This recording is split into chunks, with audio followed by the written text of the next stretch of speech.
Aujourd'hui, pendant le mois de septembre, nous allons examiner la vision de notre Église. Mais on va commencer un petit peu avant notre vision, parce que les prochains mois vont être critiques pour nous en tant qu'Église. Je ne sais pas comment vous vivez la rentrée de l'été après les vacances. Souvent, c'est une période un peu stressante. Ça va être une période critique pour nous en tant qu'Église, pour des raisons particulières. Comme on a dit avant, on a un projet d'acheter un local pour l'Église. Beaucoup de personnes ici ont passé beaucoup de temps sur ce projet depuis le mois de janvier, depuis 8 mois. Je ne peux pas exagérer à quel point je suis reconnaissant pour vous qui travaillez, qui avez travaillé jusqu'ici, et pour vous qui n'avez pas vraiment travaillé dedans, font partie de l'équipe, mais qui avez prié. Sans relâche depuis le début, je suis aussi très reconnaissant pour vous, vraiment.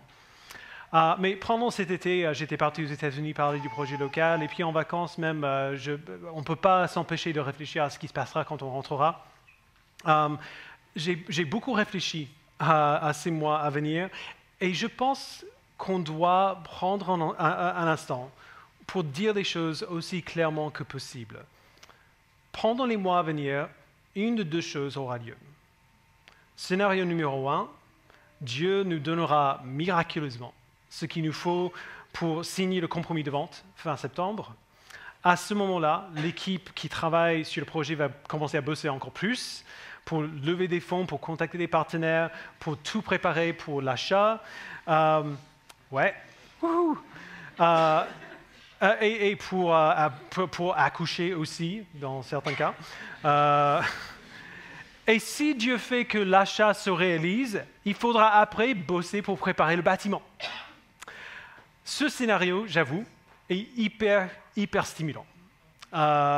Mais on travaillera tellement dur que le risque de burn-out sera assez grand. Donc ça, c'est scénario numéro 1. Scénario numéro 2. On n'aura pas ce qu'il faut pour signer le compromis de vente fin septembre et le projet s'arrêtera. Dans un sens, au moins, ce sera clair. Comme ça, on a demandé à Dieu à de multiples reprises, « Seigneur, si tu ne veux pas que ce projet aboutisse, ne le permets pas. » S'il n'aboutit pas, au moins, ce sera une indication claire pour nous que ce local n'est pas le local pour nous. Ce n'est pas là où il faut qu'on soit. Et tout le travail qu'on a fait jusqu'ici pour ce projet peut contribuer à un autre local plus tard. Et donc, rien ne sera perdu. Quand même, si ça se passe, on a tellement travaillé pour ça et on a tellement rêvé de ça depuis tellement longtemps. Si ça ne marche pas, on aura certainement une période de plombage de morale en tant qu'Église et il faudrait gérer ça à ce moment-là. Et une de ces deux scénarios, ou peut-être une variation, avec à quelques détails près, une de ces deux scénarios aura lieu dans les semaines à venir. Et dans les deux cas, nous avons besoin de nous souvenir du but, de pourquoi nous faisons ce que nous faisons et de qui est notre Dieu. Et donc cette semaine, on va viser assez haut, on va voir un grand survol du plan de Dieu pour le monde qu'il a créé. Et par extension, de la direction dans laquelle nous voulons aller en tant qu'Église. Et puis à partir de la semaine prochaine, on va prendre 3 semaines pour parler du comment. Comment nous croyons que Dieu nous appelle à agir dans son plan pour le monde ici à Paris. Donc aujourd'hui, on sera dans les 14 premiers versets de la lettre de Paul aux Éphésiens qu'on a lu tout à l'heure. En fait, nous, on prendra à partir du verset 3. Dans ces versets, on voit le plan de Dieu que je vais résumer en 3 phrases simples et que Paul passe tout le reste de la lettre à expliquer et à appliquer. Premièrement, en Christ, Dieu a fondé une famille. Deuxièmement, en Christ, Dieu sauvera toute la création. Et troisièmement, en Christ, Dieu sera glorifié. Donc reprenons le texte à partir du verset 3. Il dit « Béni soit Dieu le Père, le Dieu et Père de notre Seigneur Jésus-Christ, qui nous a bénis de toutes les bénédictions spirituelles dans les lieux célestes en Christ. En lui, Dieu nous a choisis avant la création du monde pour que nous soyons saints et sans défaut devant lui. Dans son amour, il nous a prédestinés à être ses enfants adoptifs par Jésus-Christ. C'est ce qu'il a voulu dans sa bienveillance pour que nous célébrions la gloire de sa grâce dont il nous a comblés dans le bien-aimé. Alors maintenant, descendez un peu au verset 11. Il dit, en Christ, en lui, nous avons été désignés comme héritiers et ont été prédestinés suivant le plan de celui qui met tout en œuvre conformément aux décisions de sa volonté pour servir à célébrer sa gloire, nous qui avons par avance espéré dans le Messie. En lui, vous aussi, après avoir entendu la parole de la vérité, l'évangile qui vous sauve, en lui vous avez cru et vous avez été marqués de l'empreinte du Saint-Esprit qui avait été promis. Il est le gage de notre héritage en attendant la libération de ce que Dieu s'est acquis pour célébrer sa gloire. Alors, vous avez sûrement vu qu'il y a beaucoup de choses là. On ne pourra pas tout voir. On ne pourra pas aller en détail sur chaque point. Comme j'ai dit, on va essayer de voir un survol. L'église d'Éphèse, à laquelle Paul écrit, était très probablement peuplée majoritairement de croyants non chrétiens. Non juifs. Non, croyants, chrétiens, pas juifs. Ces personnes dans cette église ne pouvaient pas prétendre à faire appel à Dieu, au Dieu des Juifs à cause de leur ethnicité. Parce qu'ils sont juifs, c'est maintenant notre Dieu. Et même les Juifs étaient naturellement séparés de Dieu parce que tout homme et toute femme qui a jamais vécu a péché contre Dieu. Nous l'avons rejeté, nous avons voulu être les maîtres de nos propres vies. Notre péché nous séparait de lui et nous condamnait à la punition éternelle. Et d'ailleurs, entre parenthèses, quand on dit on est sauvé, la question se pose, sauvé de quoi? Et la réponse est toujours la même. On est sauvé de notre péché et de ses effets, y compris la colère de Dieu. Mais quand même, Paul dit aux chrétiens d'Éphèse qu'ils ont été adoptés par Dieu, alors qu'ils ne sont pas partie de sa famille. Ils ont été adoptés par ce Dieu. Ils ont reçu un héritage en lui comme si c'était des enfants naturels. Paul est en train de dire que Christ est venu, il a vécu, il est mort sur la croix, il est ressuscité afin de réconcilier une famille à lui-même, des enfants adoptifs. Ses enfants à lui, des frères et sœurs les uns des autres. Le plan de Dieu, c'est d'unir à lui des personnes de toute nation, de tout peuple, de tout arrière-plan socio-économique, et de ces groupes séparés, de faire une énorme communauté globale.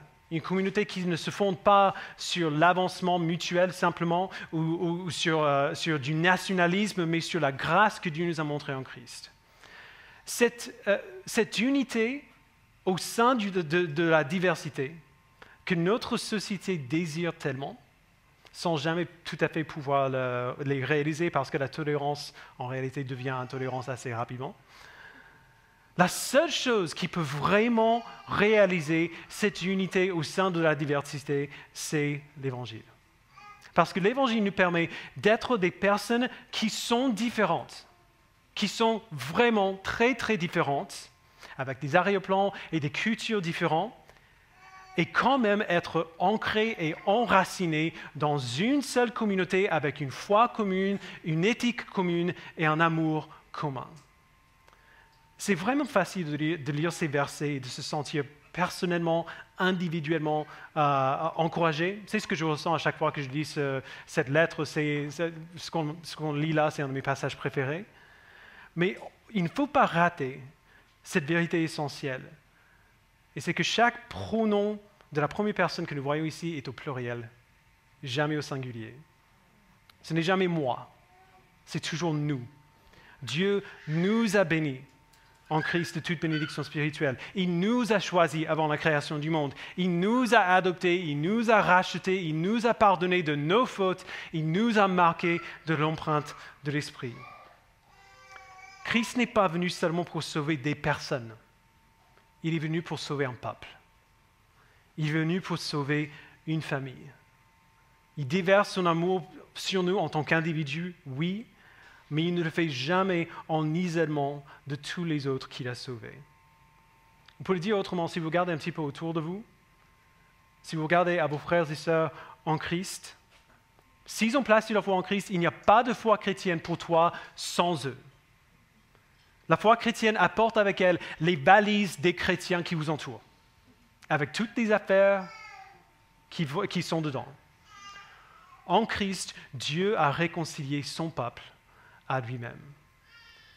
Alors, il y a peut-être des gens ici aujourd'hui qui ne connaissent pas Christ, qui ne le suivent pas, mais qui vont le connaître et qui vont bientôt le suivre.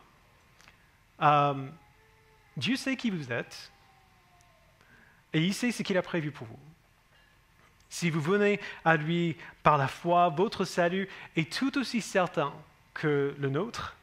Il est tellement certain que Paul peut parler de votre salut et du nôtre au temps passé.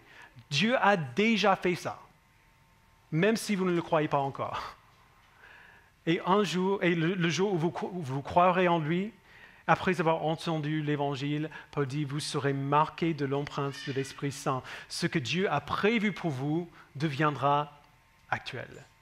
Vos papiers d'adoption seront tamponnés.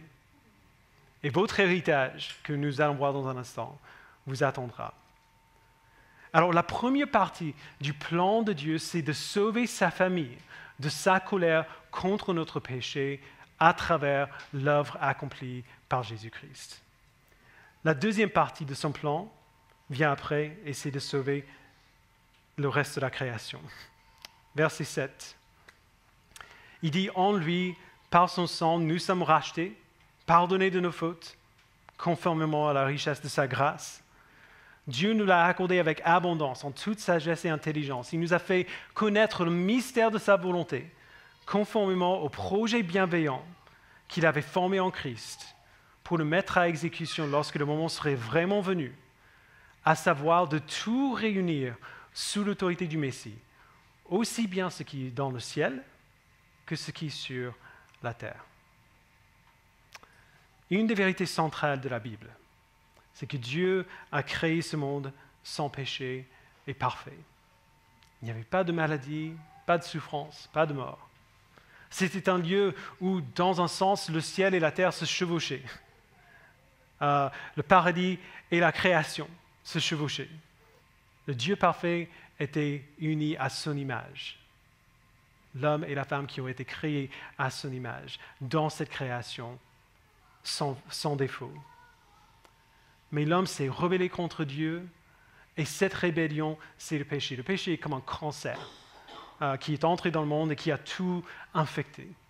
Il a essentiellement séparé le paradis de la création, et l'univers est devenu d'un coup un lieu hostile, un lieu de souffrance et de maladie et de mort.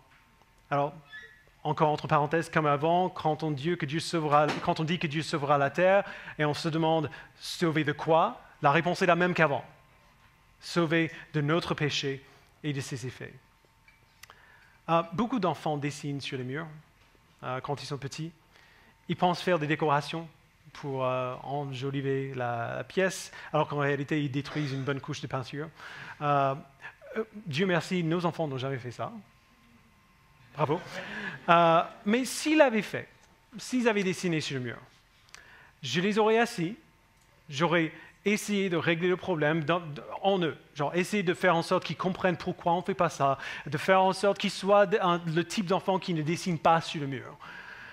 Mais après, est-ce que je vais laisser les murs tels quels, avec des gribouillages dessus? Bien sûr que non. Après avoir corrigé les enfants, je repeindrai les murs pour qu'ils soient comme avant, ou encore... non, pardon. J'allais dire encore mieux, je ferais que les enfants repeignent le mur, mais ce serait encore pire qu'avant. Donc, Dieu a créé ce monde parfait et merveilleux, un véritable paradis. Il a créé le monde à son image pour y vivre. Quand Dieu a tout créé, on voit dans Genèse 1, il vit que tout était bon. À chaque fois qu'il crée quelque chose, ça c'est bon, ça c'est bon, ça c'est bon. Quand il crée l'homme, c'est très bon. Et l'homme a tout gâché. Il a tout corrompu et toute la création s'est fracturée. Alors c'est toujours une question dangereuse de demander si tu étais Dieu, qu'est-ce que tu ferais? Mais je vais le faire quand même. Si tu étais Dieu et tu voyais ça, est-ce que tu ne sauverais que l'homme et jetterais le reste de la création à la poubelle? Alors non, moi je voudrais aussi prendre la création que l'homme avait brisée et la renouveler aussi, la ramener à sa splendeur initiale. En réparant ce que l'homme a brisé en lui-même, je voudrais aussi réparer ce qu'il a brisé dans le monde. Et la raison pour laquelle la question est un peu sans risque ici, c'est que c'est exactement ce que Dieu va faire, la Bible nous dit. Au retour de Christ, il libérera la création du péché une fois pour toutes et de tous ses effets. Plus de maladie, plus de mort, plus de mal, plus de tristesse ou de culpabilité ou de déception. On ne sait pas exactement comment il va faire ça, par quel processus il va le faire, mais là où il y a consensus, c'est que le paradis, comme on dit, sera au retour de Christ une terre physique rendue parfaite et que nous y vivrons dans des corps physiques aussi rendus parfaits. La Bible appelle cette création renouvelée les nouveaux cieux et la nouvelle terre. Alors je sais que Paul ne dit pas tout ça ici. La raison pour laquelle je mentionne ce que la Bible dit par ailleurs, c'est que ce n'est pas un détail. Les nouveaux cieux et la nouvelle terre ne sont pas seulement une mise à jour esthétique. Cette promesse que nous voyons dans ces versets, de tout réunir sous l'autorité de Christ, aussi bien ce qui est dans le ciel que ce qui est sur la terre, démontre la détermination et le pouvoir de Dieu de toujours faire ce qu'il a prévu de faire. Ses plans ne seront jamais déroutés. Souvent, nous pensons à notre foi comme quelque chose d'un peu incertain, comme s'il y avait une petite chance peut-être que tout ce dont on espère en Christ ne se réalisera pas pour moi. Pour celui où c'est à côté de moi, oui, alors lui, il va bien, mais pour moi, je ne pense pas que je peux y arriver. C'est vrai. C'est vrai, tu ne peux pas y arriver. Tu ne peux pas. Mais lui, il le fera. C'est pour ça que Paul aussi répète dans ce passage le mot prédestiné. Ça veut dire que tout ce qu'il a décrit ici, tout ce que Paul décrit ici, c'était le plan de Dieu dès le début et c'est lui qui réalise son plan. Il nous a choisis en lui avant la création du monde et c'est lui qui nous sauve du début à la fin. C'est lui qui nous renouvelle du début à la fin. C'est lui qui nous attire à lui. C'est lui qui nous fait venir à la foi. C'est lui qui nous rachète. C'est lui qui nous pardonne de nos fautes. C'est lui qui réunit tout sous l'autorité de Christ, aussi bien ce qui est dans le ciel que ce qui est sur la terre. Prenez du temps cette semaine à examinez les 14 premiers versets de cette lettre et demandez-vous ce que nous contribuons en réalité à ces versets. Nous arrivons avec notre péché, avec notre rébellion, nous entendons l'Évangile, nous y croyons, c'est vrai, mais au chapitre 2, Paul va nous dire que quand même ça, c'est aussi l'œuvre de Dieu. Et puis nous célébrons sa gloire. C'est tout ce que nous faisons. Toute action décisive dans tout notre salut est prise par Dieu. Je suis désolé de vous le dire, ce n'est pas parce que vous avez prié la prière du salut, entre guillemets, que vous êtes sauvés. Ce n'est pas pour ça que vous êtes sauvés. Vous êtes sauvés parce que Dieu vous a sauvés. Vous avez été attirés par lui et convaincus par son esprit. C'est lui l'acte principal ici. C'est lui qui réalise son plan et c'est pour cela que tout a pour but de célébrer sa gloire. Paul dit au verset 11 qu'après notre adoption, Dieu nous a désignés comme héritiers. Quand on parle des nouveaux cieux et de la nouvelle terre et de cette ferme assurance que nous avons que Dieu rendra toutes choses nouvelles, c'est assez facile d'imaginer que les nouveaux cieux et la nouvelle terre, c'est ça notre héritage. Mais c'est faux. Aussi merveilleux que le paradis sera, la beauté et la merveille et la joie du paradis ne sont pas l'héritage qui nous attend. Notre héritage est autre chose. Regardons encore au verset 11 et 12. En lui, nous avons été désignés comme héritiers et ont été prédestinés suivant le plan de celui qui met tout en œuvre conformément aux décisions de sa volonté, pour servir à célébrer sa gloire, nous qui avons par avance espéré dans le Messie. Quel est notre héritage? Que nous, qui avons par avance espéré dans le Messie, servions à célébrer sa gloire. Voyez, notre salut, notre espérance, notre héritage ont tous un seul et même objectif. Jésus-Christ lui-même. Sa majesté, sa grâce, sa beauté, sa gloire. Il est le soleil autour duquel le système solaire de notre foi tourne. Et c'est une très bonne nouvelle pour nous, parce que nous avons été créés pour le voir, pour être émerveillés par lui et pour refléter sa gloire dans l'adoration, dans la célébration de la gloire de sa grâce. 3 fois dans ces versets, Paul le dit. Verset 6, pour que nous célébrions la gloire de sa grâce. Verset 12, pour servir à célébrer sa gloire. Verset 14, pour célébrer sa gloire. Le but derrière tout ce que Dieu fait dans ce monde et pour nous, c'est ça. Célébrer la gloire de sa grâce. C'est ça notre héritage. Et ce n'est pas un but égocentrique de la part de Dieu. On en parlait un petit peu dans notre groupe de communauté.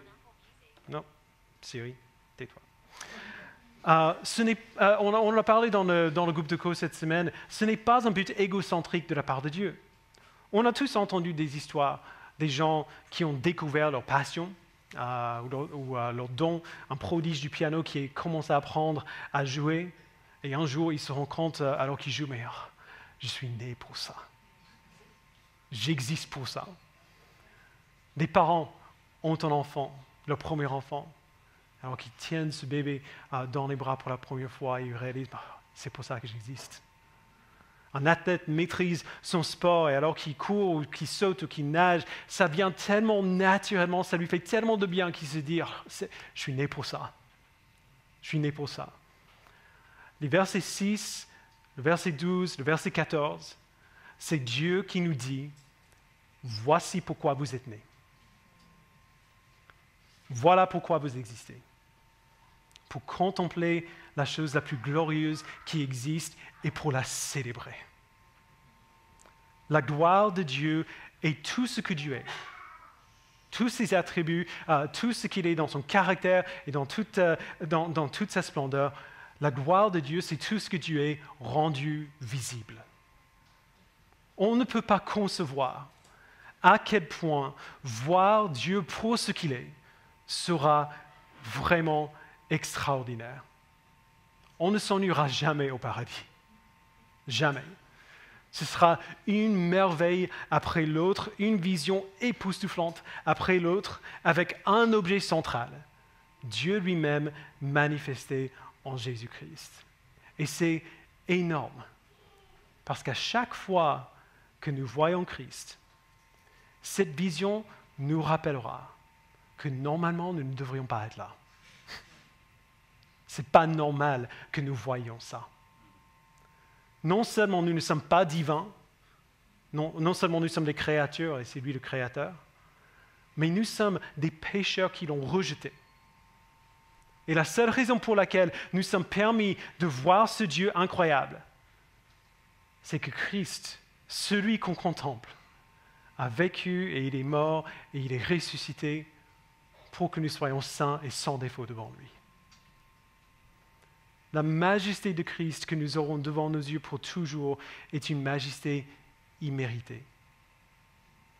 Nous ne devrions pas pouvoir contempler Christ. Nous ne devrions pas pouvoir célébrer la gloire de sa grâce. Et nous sommes quand même invités à le voir. Où est-ce qu'on voudrait regarder pour toute l'éternité sinon qu'à lui? Voilà le plan de Dieu. De sauver son peuple, de tout réunir sous l'autorité de son Fils, afin que nous célébrions la gloire de sa grâce. Après ce passage, Paul va parler de comment ce plan se concrétise en nous, en tant qu'individus et en tant qu'Église. Et puis à partir du chapitre 4, il va parler dans des termes très très pratiques. Puisque toutes ces choses sont vraies, voici comment nous devrions vivre. Mais Paul a commencé la lettre de cette manière, avec ce passage, pour une très bonne raison.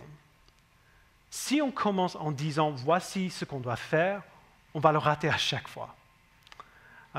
Oswald Chambers écrit « L'essentiel dans ma vie n'est pas la santé, ni les circonstances, ni les progrès de l'œuvre de Dieu, mais la connaissance de Dieu et une communion parfaite avec lui. La vie de celui qui est en communion avec Dieu est aussi naturelle que la respiration. Ceux dont l'influence sur vous a été la plus bienfaisante sont ceux qui ne s'en sont même pas rendus compte. » nous serons de très peu d'utilité pour Dieu et nous trouverons très peu de joie en lui si le ministère ou même simplement la vie chrétienne est notre focus. Si notre lutte, on en parle tout le temps, si notre lutte contre le péché, si notre vie de prière, si nos disciplines spirituelles, si notre service dans l'Église, notre vie de notre discipulat les uns avec les autres, si toutes ces choses sont le focus, ce sera vraiment très très difficile. Parce qu'il y aura toujours quelque chose qui rend la vie chrétienne difficile, qui rend ces tâches difficiles, voire impossibles parfois. Il y aura toujours quelque chose qui rend la vie tout court difficile, voire impossible. Il y aura toujours une circonstance ou un péché ou une faiblesse en nous qui la rendra moins que parfaite. Nous serons toujours sous pression et nous serons toujours frustrés par notre progrès. Si ces choses-là sont le centre de notre attention.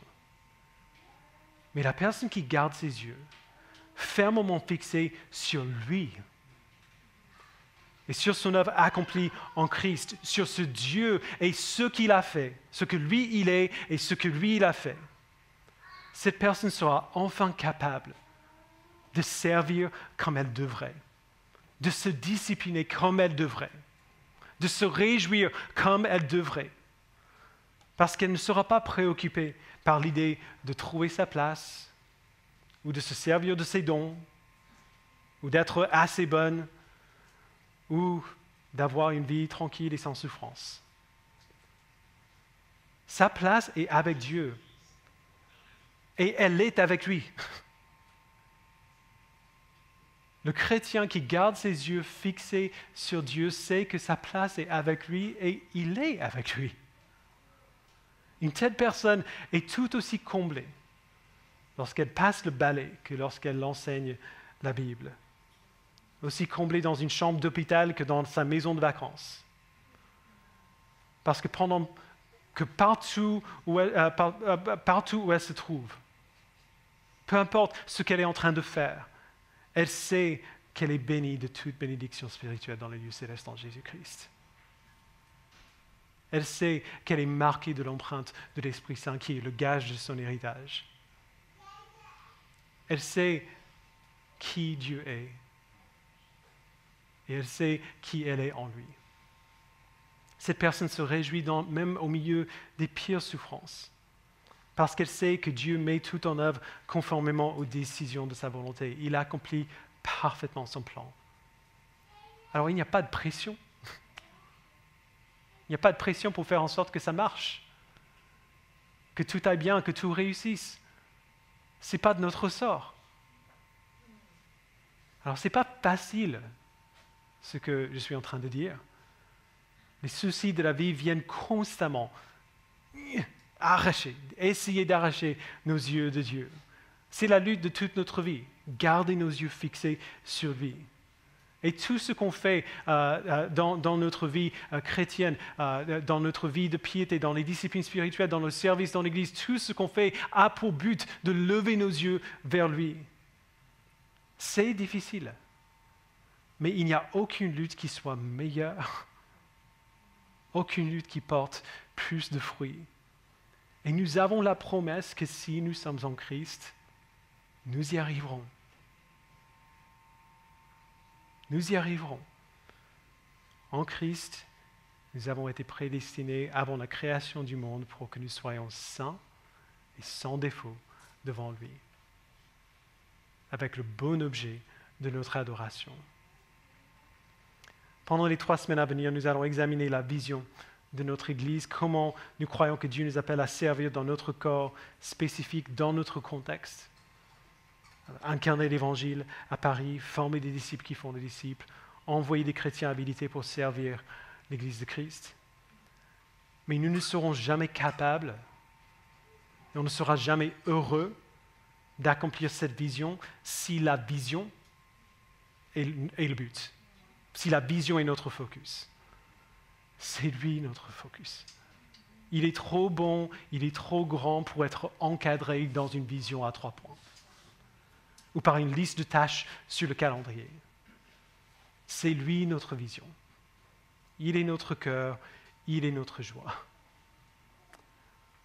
On va prendre 1 ou 2 minutes pour prier en silence. Béni soit le Dieu et Père de notre Seigneur Jésus-Christ, qui nous a bénis de toute bénédiction spirituelle dans les lieux célestes en Christ. En lui, Dieu nous a choisis avant la création du monde pour que nous soyons saints et sans défaut devant lui. Dans son amour, il nous a prédestinés à être ses enfants adoptifs par Jésus-Christ. C'est ce qu'il a voulu dans sa bienveillance, pour que nous célébrions la gloire de sa grâce, dont il nous a comblés dans le bien-aimé. En lui, par son sang, nous sommes rachetés, pardonnés de nos fautes, conformément à la richesse de sa grâce. Dieu nous l'a accordé avec abondance, en toute sagesse et intelligence. Il nous a fait connaître le mystère de sa volonté, conformément au projet bienveillant qu'il avait formé en Christ, pour le mettre à exécution lorsque le moment serait vraiment venu, à savoir de tout réunir sous l'autorité du Messie, aussi bien ce qui est dans le ciel que ce qui est sur la terre. En lui, nous avons été désignés comme héritiers et ont été prédestinés suivant le plan de celui qui met tout en œuvre, conformément aux décisions de sa volonté, pour servir à célébrer sa gloire, nous qui avons par avance espéré dans le Messie. En lui, vous aussi, après avoir entendu la parole de la vérité et l'évangile qui vous sauve, en lui vous avez cru, et vous avez été marqués de l'empreinte du Saint-Esprit qui avait été promis. Il est le gage de notre héritage, en attendant la libération de ceux que Dieu s'est acquis pour célébrer sa gloire. Père, la célébration de ta gloire, la vision de toi avant toute chose, avant nos préoccupations, avant nos tâches de piété personnelle, avant notre service dans l'Église, c'est difficile de le faire. Alors merci pour l'Esprit Saint qui vit en nous. Je prie que l'Esprit attire nos regards vers toi, vers ton œuvre accomplie en Jésus-Christ, afin qu'à chaque fois que nous nous mettions au travail, parce qu'il y a du travail à faire, à chaque fois que nous nous mettions au travail, que nous puissions le faire pour cette simple raison de te connaître, de célébrer la gloire de ta grâce et d'aider les autres à te voir comme nous te voyons. Donne-nous des yeux pour voir et des cœurs pour te connaître. Au nom de ton Fils, nous le prions. Amen.